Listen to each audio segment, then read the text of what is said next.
Alright, Jake, I'm filming. So guys, I'm in the hospital. Yeah, it's getting bigger. It's gonna be okay. Be okay, Jake, don't worry.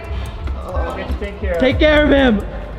Jake Paul is in shocking condition after being rushed to the hospital following a brutal training session. Yes, folks, just a routine drill, and he's already gasping for air. Is Jake Paul broken before the fight even begins? Or is this just the start of a nightmare for the famed boxer? Jake Paul, Anthony Joshua, this is on. Now. Oh, God. Am I gonna be okay? You will. Don't worry, we're gonna stabilize this. We got here right on time. Entire buildup to Jake Paul versus Anthony Joshua, the supposedly massive history-making fight scheduled for December 19th, 2025, got flipped upside down by a 23-second hallway clip. The second that footage hit the internet, everything detonated instantly. Jake Paul was folded over like a lawn chair, clutching his ribs, and being shuffled out of his own gym by paramedics like a wounded tourist who slipped getting off a tour bus. Come on, Jake, we gotta get you on the journey. Jake? Hey man. I don't know. Hey, we're here, man. I gotta. It's really bad, man. His face was pale, his steps wobbly, and the body language screamed a story nobody expected, especially this close to fight night. You'd think Jake would be doing final tune-ups, sharpening hooks, working strategy. Instead, he was leaking fear like a broken faucet on camera, and within minutes, the clip was everywhere. But not in the flash for cash way that Tyson often does it. In a more earnest way is my understanding of his sort of thought processes.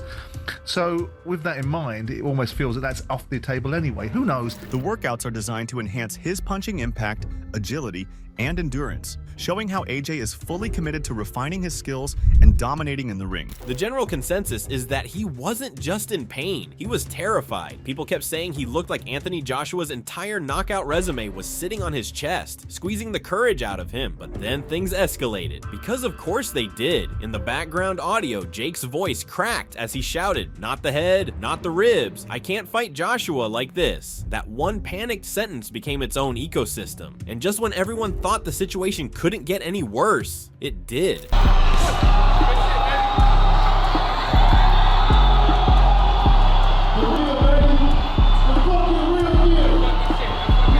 People expected the injury to be the result of a brutal, full-power shot from a heavyweight monster, some giant gym killer brought in to replicate Joshua's power. They imagined a war, a slugfest, a training disaster. But no, the truth dropped like a comedy punchline. According to insiders, the punch came from a cruiserweight journeyman, someone hired specifically to take it easy and avoid doing anything dangerous. Coaches even confirmed Jake had demanded 0% power. He basically asked to be touched with the force of a gentle breeze.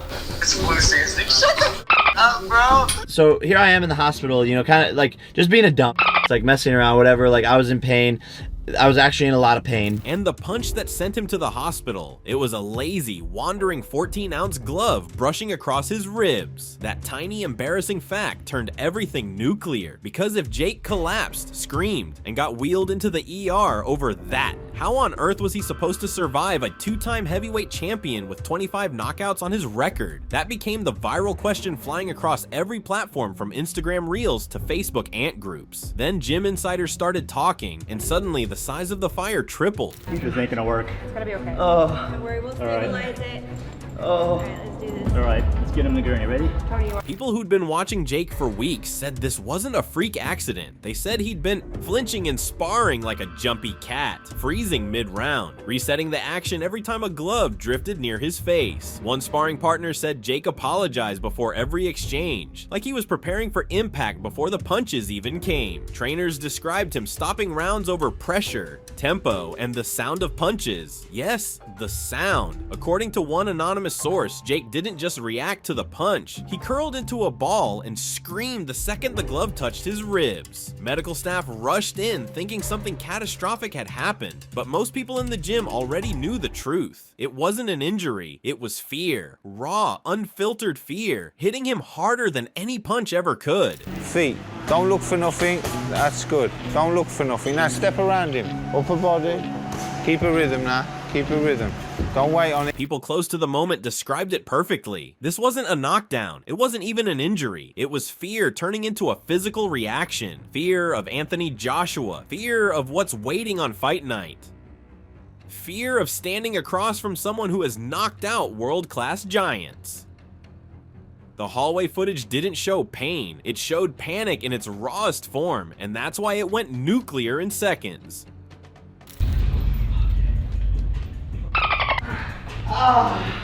What the hell? Yo.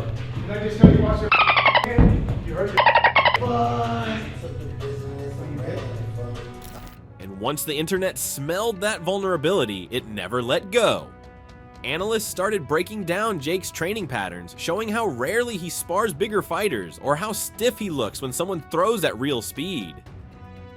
Fans compared this meltdown to the way Jake built his career, against older MMA guys, undersized replacements, and opponents taking up boxing for the first time. But Anthony Joshua is not from that universe. He's from a level Jake has never touched. Alright, don't worry, buddy, we're going. The wildest part is that the clip didn't just show fear, it confirmed every suspicion people already had. Jake's camp tried to push confidence, tried to sell the idea that he was locked in, tried to pretend he was ready for a monster, but one hallway clip shattered that entire storyline in seconds. The hospital visit wasn't about damage. Doctors later said he had simple bruising, no cracks, no fractures, nothing serious. Yet Jake was rolled into the hospital like he'd been hit with a sledgehammer. Back down, turn around. Turn around. Other way. We gotta get going. Yeah, it's getting bigger. It's gonna be okay. Be okay, Jake. Don't worry.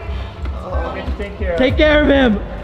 You'll be ready for it. That's why the backlash was so vicious. Fans saw it as proof that Jake wasn't physically broken, he was mentally drowning. And when you're preparing for Anthony Joshua, the mental side matters more than anything. Because Joshua isn't just strong, he's a destroyer. 25 knockouts, an almost 90% KO rate, and the kind of precision that ends careers. So when the world watched Jake Paul crumble from a soft shot, panic in his voice, fear in his eyes, and paramedics guiding him down that hallway, everything clicked at once. This wasn't a simple training mishap. This was the start of a much bigger disaster. A disaster about a man who may have talked himself into the one fight he was never built to survive. The craziest part in all of this wasn't even the footage. It was what came out after. Because once people started digging, suddenly all these little backstage whispers started bubbling to the surface. And that's when the real picture of Jake Paul's mindset showed itself. Let's just say, the man is not sleeping peacefully these days. Time former unified heavyweight champion of the world, the 2012 Olympic gold medalist, the pride of Watford, the pride of the United Kingdom. Make some noise for the one and only Anthony Joshua! The more you look at Jake Paul and Anthony Joshua side by side, the more it's like comparing a go-kart to a tank. Let's start with the obvious, size. Anthony Joshua is a heavyweight presence. Standing at 6'6", with an 82-inch reach, his frame isn't just big, it's built to crush opponents. Jake is athletic, sure, but at 6'1" with a much shorter reach, he looks like he wandered into the heavyweight division by accident. In sparring, it's not just a height difference, it's a visual reminder that Jake is playing in a league designed for giants. Every step Joshua takes, every swing, has the potential to cover more distance, more power, and more angles. Jake has to fight physics before he even throws a punch. Why that right hand? He's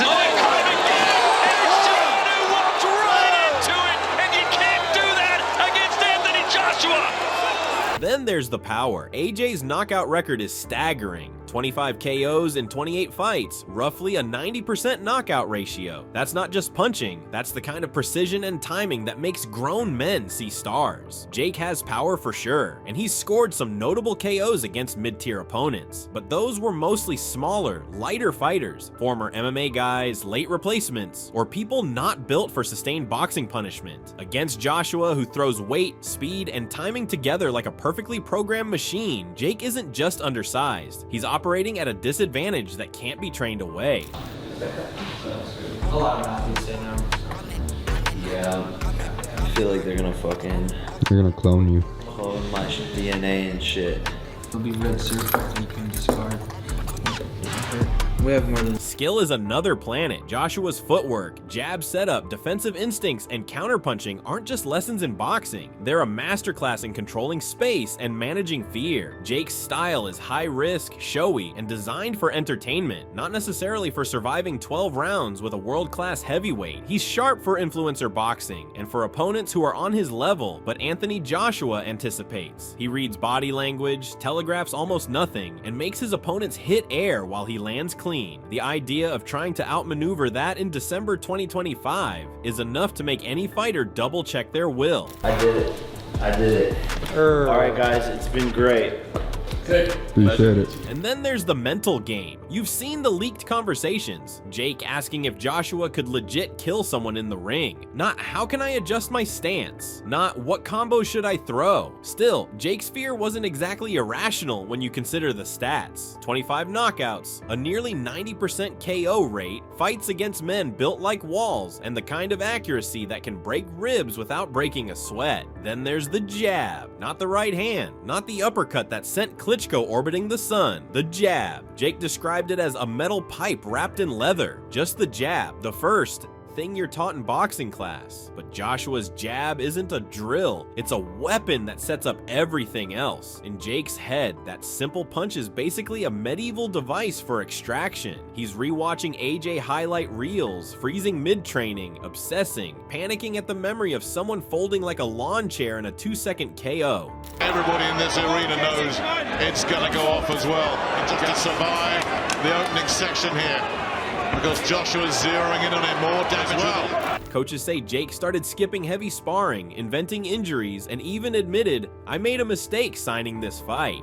That's not hesitation, that's terror dressing up as self-awareness. Mainstream media smelled blood too. ESPN's panel didn't sugarcoat anything. They called the footage a brutal reality check for Jake Paul, saying it exposed the difference between influencer boxing and the actual heavyweight division. And then Dana White showed up, which was guaranteed chaos. He literally laughed on camera and said, if he can't survive sparring, how's he gonna last 30 seconds with AJ? Not 30 minutes, not a round, 30 seconds. I don't believe you when you say you broke your hand. You tried to pull the 2 years ago and told me you got me a Lamborghini. Then boxing legends started chiming in. Guys who fought for belts said the leak exposed Jake's limitations more brutally than any official loss ever could. Because losses happen in the ring, but fear leaks? That's career damage. And then the debate started. Did Jake's team intentionally leak the footage to delay the fight? Some analysts swear it looked staged. The angle, the timing, the panic. Others said no way, because no PR team on earth would willingly release something that embarrassing. But the speculation grew anyway. Fans argued Jake might be looking for a medical out, that maybe the hospital visit was a way to build an excuse, that maybe the whole thing was a soft landing before backing out. No matter what the truth is, one thing is clear. The footage didn't just hurt Jake physically, it detonated his reputation. And now the world is watching to see whether he steps into the ring, or whether that hallway collapse was the first preview of fight night. Then you're trying to get away too late. Do you know what I'm saying? So what am I bringing differently? I wouldn't say a new mindset, but definitely like a new perspective. But ultimately, everything new has to lead to a win. So yeah, that's what I'm focused on right now, is just winning. Anthony Joshua's reaction to the whole Jake Paul rush to the hospital saga was the moment. Jake's camp was scrambling, panicking, spinning, deleting comments, and basically setting every PR fire extinguisher they had on maximum power. Anthony Joshua was doing absolutely nothing, and somehow that was 10 times scarier. No trash talk, no jokes, no memes, no clowning. With training camp, it's grueling, like there's no doubt about that, but you just need to have a clear mind and be optimistic and run towards challenges every day. And that's how I'm able to get through, is just the perspective I have on what suffering looks like. Jake Paul versus Anthony Joshua, as clips of AJ training started circulating. Not wild, angry, explosive training. The man looked like he was preparing for meditation, not a heavyweight fight. That's what made it terrifying. The precision, the balance, the relaxed face while his punches sounded like someone firing a cannon indoors. This is what it looks like when someone trains for a job, not a video. And let's talk about Jake's camp. If you ever want to see pure panic, pure chaos, pure we are losing control of this narrative, just take a peek inside Team Paul right now. It was a full-blown damage control nightmare. One said it was precautionary, another claimed it was a possible fracture, a third said Jake wasn't even in the hospital, which was hilarious, considering fans were literally watching the footage of him in the hospital. But it gets worse. Leaked texts started spreading like wildfire. Texts from Jake's own coach telling him to pull out before you get seriously hurt. That one message alone had the internet screaming. Then came another leak. Logan Paul apparently suggesting Jake postpone the fight for mental health reasons, which fans immediately translated to, "Please don't get knocked into the shadow realm on live TV." And inside Jake's inner circle, the real fear wasn't just losing, it was getting broken, like physically dismantled. Because if Jake suffers a brutal KO from AJ, the entire influencer boxing cash machine could collapse overnight. You can't sell the Problem Child Menace brand after you get folded like a lawn chair. I want to call 911 if he wants to try and get The 1318 to 13 toy fave. And then came the truth, the medical truth, the truth everyone was waiting for. After hours of speculation, after days of dramatic headlines, after Jake's camp tried everything from mystery injuries to emotional stress excuses, doctors finally confirmed what actually happened. No fracture, no tear, no break, just bruised ribs. That's it, a bruise. And Twitter absolutely detonated. The comment sections instantly filled with gems like, "Bro went to the ER for an OE," and "Imagine calling an ambulance because AJ exists." One person wrote, "This wasn't a medical emergency, it was an anxiety attack with a hospital bill." It's like 50 people, I don't understand.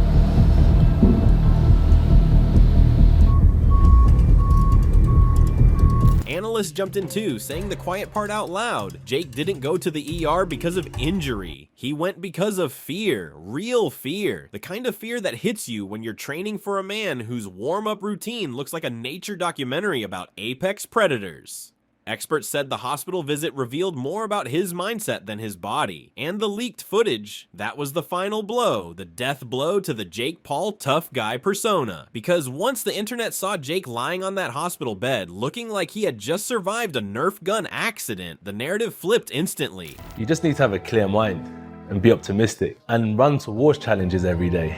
And that's how I'm able to get through, is just the perspective I have on what's. At this point, the internet has settled on one rapidly growing theory, and honestly, it's hard to argue with it. Jake Paul is looking for an escape hatch, a trap door, a hidden emergency exit, a "sorry guys, doctor said I can't fight" button. Rumors have been spreading like wildfire about possible contract loopholes, rescheduling strategies, or even a full-blown cancellation dressed up as a noble medical decision, and fans are connecting the dots with frightening speed. They're pointing out how Jake's current behavior looks suspiciously identical to the times he pulled out of fights with Gervonta Davis and Anthony Joshua back in 2024. The same cocktail of vague injuries, cryptic tweets, and disappearing sparring sessions. It's like deja vu, but with more panic. Let's go, Jake! Let's go, Jake! Industry insiders have started chiming in, and their take is absolutely brutal. Jake apparently regrets wandering into real boxing territory.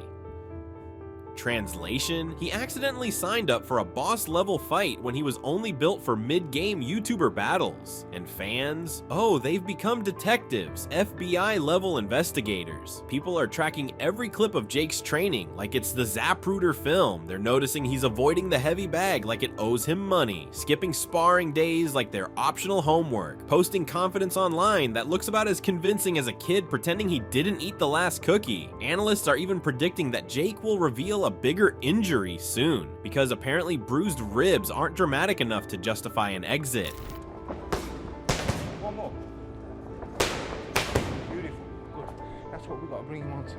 Meanwhile, on the other side of the storyline, Anthony Joshua is training like he's preparing for a title fight, not a YouTuber with a podcast. AJ is quiet, focused, sharpening knockout combinations with that scary, calm precision he's known for. New footage shows him sparring elite heavyweights, giants, killers, experienced bruisers, while Jake, according to insiders, is avoiding sparring entirely because he doesn't want to get banged up before fight night. Imagine telling AJ that. He would blink slowly, nod politely, and then go back to punching holes in the pads.